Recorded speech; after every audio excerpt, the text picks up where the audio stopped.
Salam saudara yang terkasih, salam sejahtera, salam sehat dan semangat di dalam Kristus Tuhan kita. Haleluya, haleluya. Hari ini kita akan merenungkan satu kebenaran firman Tuhan dari 1 Timotius 1 ayat 5. Bunyi firman Tuhan berkata demikian, sebab aku teringat akan imanmu yang tulus ikhlas, yaitu iman yang pertama-tama hidup di dalam nenekmu Lois dan di dalam ibumu Eunike, dan yang aku yakini hidup juga di dalam dirimu. Saudara, judul renungan kita hari ini adalah iman yang tulus. Iman yang tulus. Nah saudara, Paulus menulis surat kepada anak rohaninya yang bernama Timotius.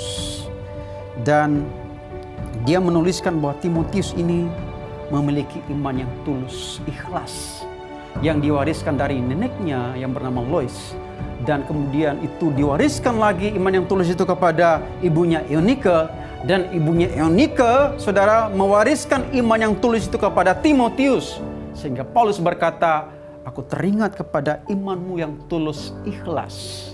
Nah saudara, kalau ada iman yang tulus ikhlas, itu artinya bahwa ada iman yang tidak tulus dan tidak ikhlas. Ya kan saudara? Ada iman yang tidak tulus, ada iman yang tidak ikhlas. Nah saudara, iman yang tulus, ikhlas akan menghasilkan kasih yang tulus murni. Ya kan? Iman yang tulus akan menghasilkan perbuatan kasih, perbuatan baik yang tulus, yang ikhlas. Tetapi sebaliknya, iman yang tidak tulus akan menghasilkan kasih yang pura-pura.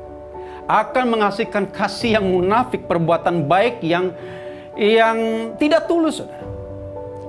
Bukankah banyak orang Kristen yang tidak memiliki iman yang tulus kepada Tuhan? Ya kan? Atau bisa dikatakan Kristen bertopeng. Ya kan? Kristen bertopeng, lain di mulut, lain di hati. Ya kan saudara? Ada banyak orang percaya yang sebenarnya imannya tidak tulus, sehingga menghasilkan kasih yang pura-pura. Kita berbuat baik supaya dilihat orang. Itu kasih yang munafik, saudara. Bukan iman, bukan lahir dari iman yang tulus. Kita berbuat baik, ya kan, supaya kita dipuji orang.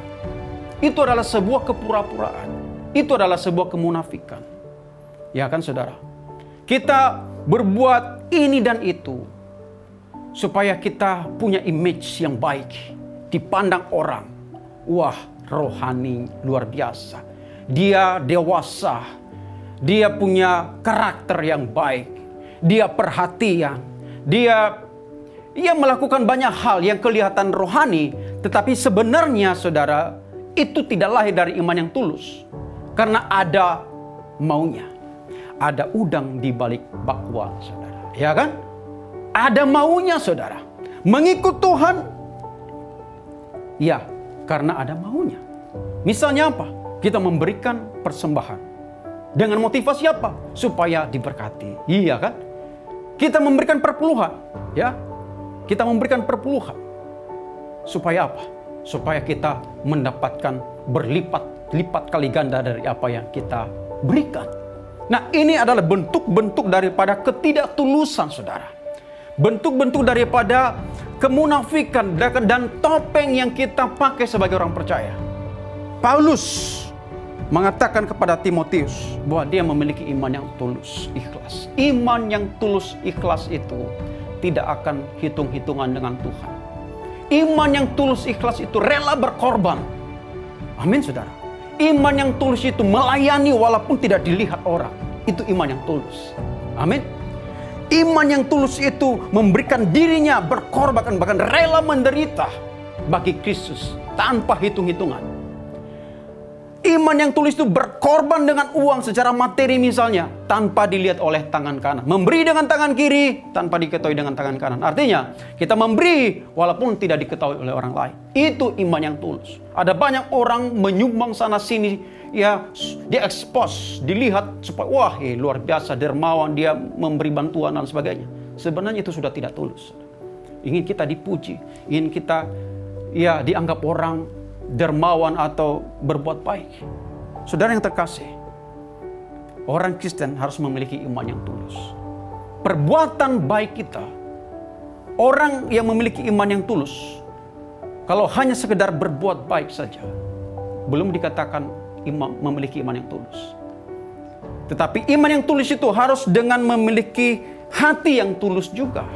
Kalau hanya sebatas berbuat baik tanpa disertai dengan hati yang baik, saudara, itu belumlah iman yang tulus.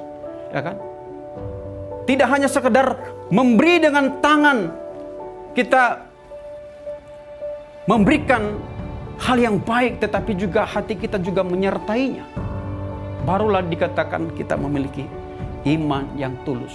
Bukan iman yang bertopeng, bukan kasih yang pura-pura, bukan perbuatan baik yang ada apanya. Ya, kita seringkali sebagai orang Kristen, ya, kita melakukan kegiatan rohani karena ada apanya, bukan karena apa adanya. Kita mengikut Tuhan apa adanya. Ya, bukan karena ada apanya, saudara.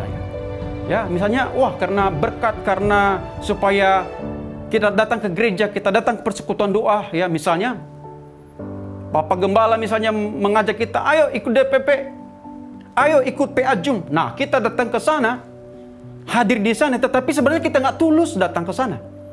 Ya kan? Hanya karena apa? Karena nggak enak. Ya, sudah diuber-uber sama Bapak Gembala misalnya, saudara.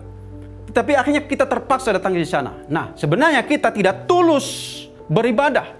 Hanya sebuah kepura-puraan, hanya sebuah topeng saja. Nah, Tuhan tidak mau demikian. Tuhan mau kita tulus, didasari dari iman kita yang tulus. Iman yang lahir dari ketulusan ikhlas, akan berkorban, tidak akan hitung-hitungan, akan memberikan dirinya bagi Tuhan untuk menjadi berkat bagi banyak orang dan mempermuliakan nama Tuhan. Amin, saudara. Kiranya kita memiliki iman yang tulus dan ikhlas seperti Timotius. Mari kita berdoa.